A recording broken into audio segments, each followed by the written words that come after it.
Summertime is a time for great activities, and my favorite, and I'm sure one of yours, is our wonderful Peoria Municipal Band. Once again this year they will be bringing an exciting venue of music for people for all over central Illinois. And the man who will give them the downbeat is with us right now, and that is the director, Dave Roman. Dave, good to have you here. Good to be here. Those concerts are held in two wonderful locations every year.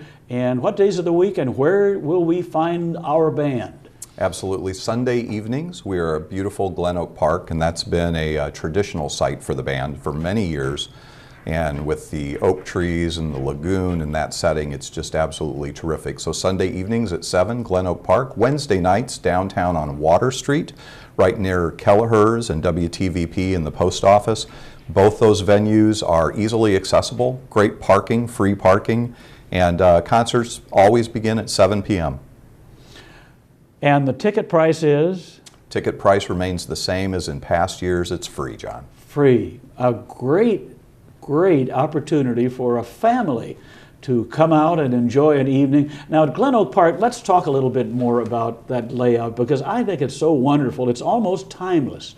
That beautiful grassy slope that comes up from the amphitheater, and people spread out blankets and bring folding chairs, tables, and dinner, don't they? Absolutely. I think one of the most attractive things about Glen Oak Park is just its natural beauty that's there and has been there for many years. And I think it's the atmosphere too. It's very relaxed. It's a very family-friendly atmosphere. As you mentioned, we have families that come out, but we also find that visitors to town, when you're looking for something to do, it's a great place for people to go, because the atmosphere is not a indoor concert hall atmosphere, but you're outside, it's more relaxed.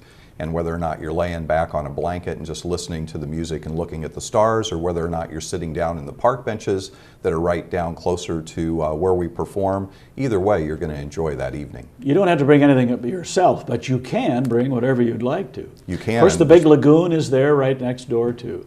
The lagoon and the fountain and the lights, and it's a really special place, and Peoria really has a gem in that amphitheater. And then we really switch things around down on Water Street for the concerts on Wednesday night. And that's a different situation, but also a good one, isn't it? For several years now, we've been down on Water Street, and it's an interesting venue from one standpoint, and at the same time, it's been a very successful venue. Yes. People have Audiences really have grown, enjoyed, haven't they? and they enjoy that atmosphere. So again, you have a choice. You can bring a lawn chair or a blanket. You can sit out on the grass right alongside the street where we play.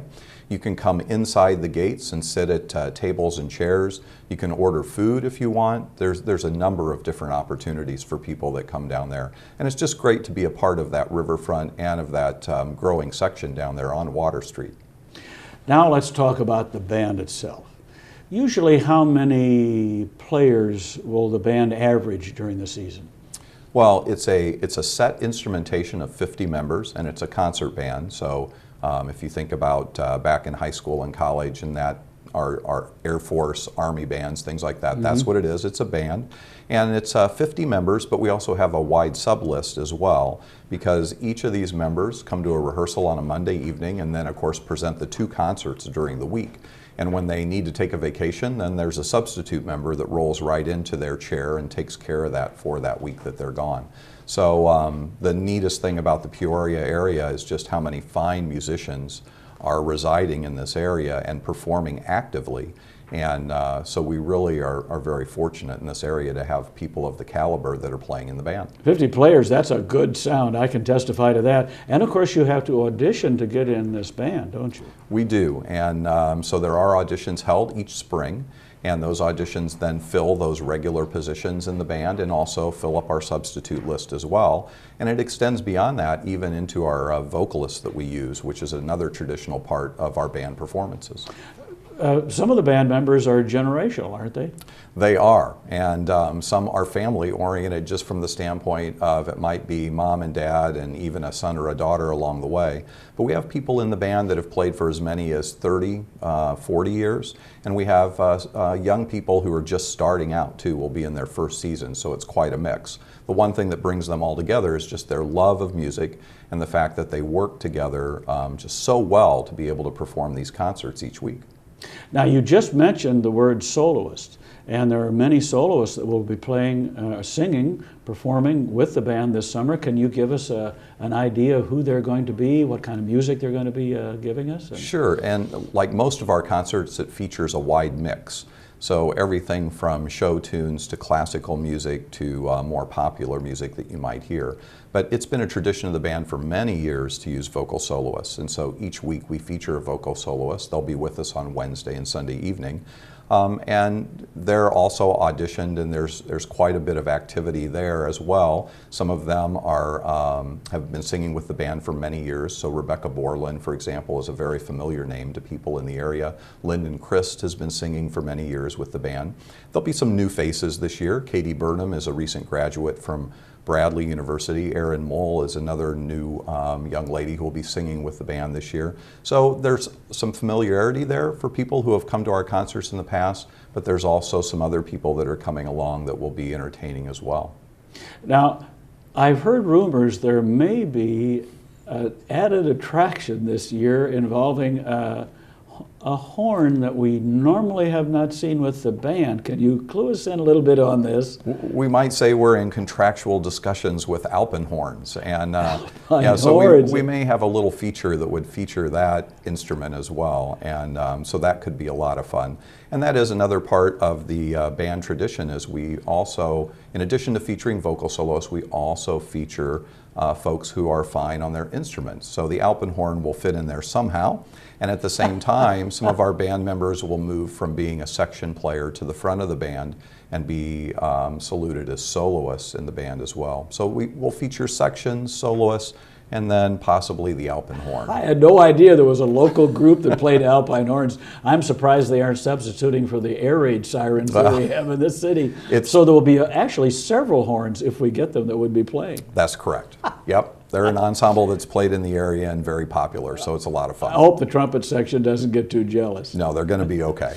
Now, how do you select music for and you theme music too? Also, how do you go about that? Well, that's probably the hardest part of the job for me, is trying to figure out what it is that we want to perform each week with the band. And so there's several different things that are taken into consideration. One just has the entertainment value, just from the standpoint of the people who come to our concerts, what will they enjoy? You know, we try and play a diverse set of music. So you might hear classical music that was actually written for orchestra and then transcribed for band. You hear original band music. You hear novelty numbers. You hear popular numbers, marches, of course, show tunes. So there's some tradition there.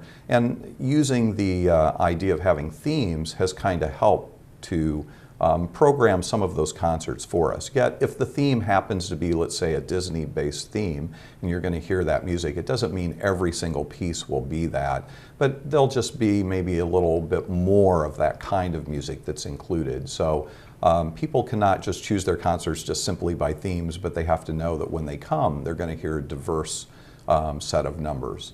And usually that's about 14 or 15 different pieces during a concert. Do the soloists get a little input on what they will be doing, or do they want to sing certain things, and Absolutely. Do you allow them to do that? Yes, they work very closely with our band librarian, Angie Carrier, and Angie and I have worked together for many years since she was a student at Bradley, and they have a great say in terms of what they're going to sing. And the soloists, again, that's going to fit their voice, and it kind of fits their specialty and what they really are proficient at, what they're professional at. That's what you get to hear. So we let the singers have a big say in what they're going to do. Let us once again let everybody in on our two locations. They are? Well, on Sunday evenings, Glen Oak Park. Concert starts at 7, generally over about 8:30. And on Wednesday evenings, 7 o'clock down on Water Street on the riverfront, right near Kelleher's and WTVP and the post office. And it's free. And it's free. It's the best ticket in town. So it's great for family or whoever would like to participate. For all ages, absolutely. Thank you very much, Dave Roman. We are going to be looking forward very much to our wonderful Peoria Municipal Band concerts coming up every week this summer. Tell us why you like to listen to the Peoria Municipal Band. I like good music, and these are professional musicians, and it's a wonderful thing for Peoria to have this, and I look forward to it every year. It's such a treat, and I know they work hard to present a good program, and you're not disappointed in coming out to hear the concert. Classic music they play and the different songs they play, and the entertainment is just great. I mean, I can't see why everybody shouldn't be here. Well, I like to come and sit in the audience and enjoy the weather and listen to the nice music and read, and just enjoy it. Well, as a teacher during the school year, it's a great opportunity to be still involved with music during the summers, and also it's a great way to outreach for the community. Well, it's great to play for such an appreciative audience. We have these great turnouts now, and it's fun to be able to provide some free entertainment in this day of economic troubles, and it's something that my wife and I can do together. So. Oh, it's a great place to be in the summertime. Very relaxing, good music, pleasant people. What more could you ask for? Tell us why you like to play with the Peoria Municipal Band. I started playing in a municipal band in 1968, and I've played in a lot of them since then, and this is by far the very best municipal band I've ever played in. It's one of the finest in the country. Great camaraderie and a marvelous conductor with a lot of great works that we get to play. So it's a great outing for the family and for the community. This is just one of the top venues, I think, in the city for the entire summer.